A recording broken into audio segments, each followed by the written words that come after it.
What if I told you that 10 years from now, the biggest change in your life won't be your bank account balance? It'll be something far more valuable than money. It'll be time. Actual, real, Tuesday morning time that belongs entirely to you.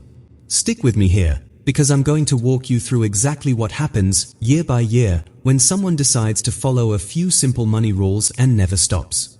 Let's start at the beginning. You're 25, maybe 26.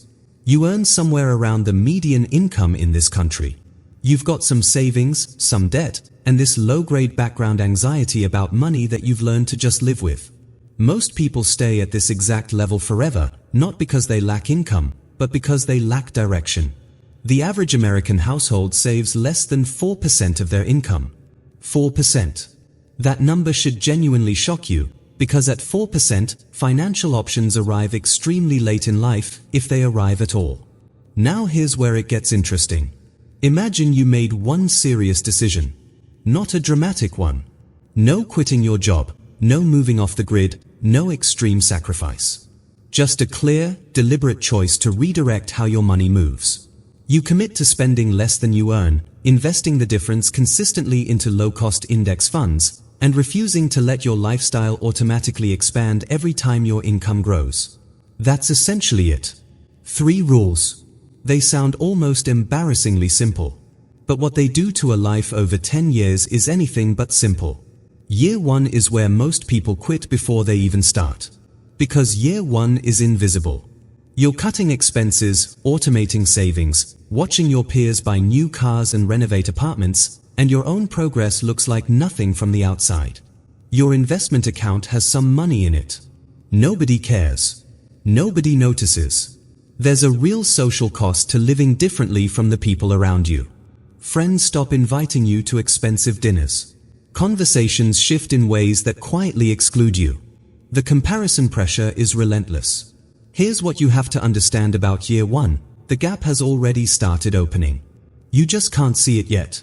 And the fact that it's invisible is precisely what makes it so powerful. Year 2, something concrete happens. Debt starts disappearing. That weight you've carried so long you forgot it was weight just evaporates. And instead of using that freed up cash to expand your lifestyle, you redirect every dollar straight into investments. This is the rule that separates the people who talk about building wealth from the ones who actually do it. Research consistently shows that your savings rate matters more than your investment returns, more than which specific funds you choose, more than market timing. The discipline of not lifestyle inflating after every raise is where fortunes are actually built. By year 3, compound interest has stopped being a concept you heard about in school and started being something you feel. Your investment account has grown enough that you can see, with your own eyes, money generating more money while you sleep. Every dollar invested at 26 has 10 more years to grow than the same dollar invested at 36. That difference is staggering when the math plays out over decades. You're not just saving money. You are purchasing future time, and each dollar you invest buys more of it.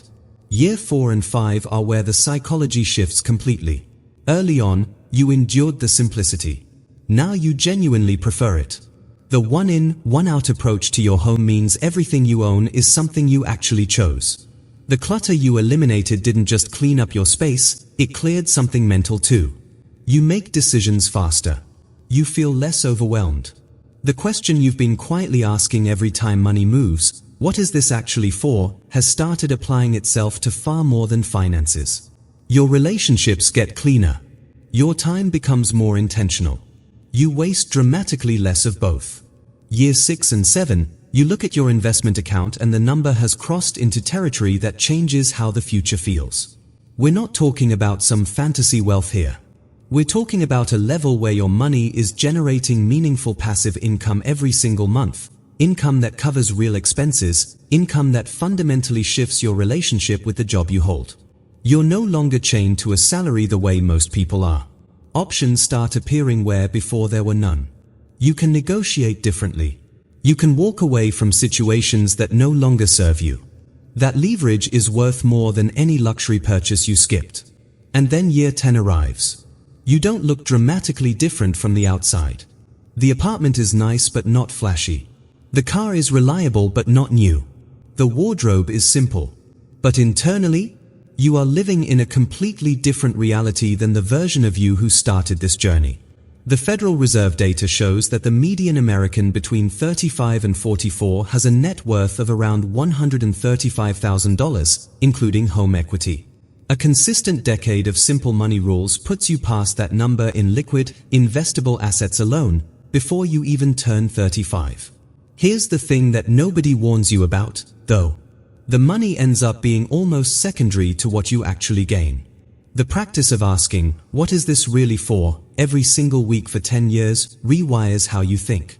You stop chasing the feeling of arrival because you've realized that feeling was never for sale anywhere. It's not in the new car or the kitchen renovation or the vacation that looks incredible on social media. It's in something quieter. It's in the Tuesday morning coffee you finish while it's still hot because you have nowhere you're required to be until the afternoon, and that's not a vacation day.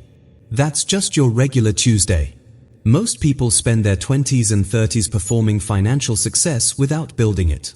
They buy the signals of having made it without actually making it. Simple money rules do the opposite. They are invisible in the short term and transformative over a decade. The social cost is real and front-loaded. You pay it before the math has time to prove you right. But the math does prove you right, and when it does, the life waiting on the other side is one you drew yourself. So here's what I want you to take from this. The rules aren't complicated. Spend significantly less than you earn. Invest the difference automatically and consistently. Don't expand your lifestyle every time your income grows. Ask what each expense is actually delivering before you commit to it. That's genuinely it. The question isn't whether the math works. It does. The question is whether you can hold the path long enough to feel it.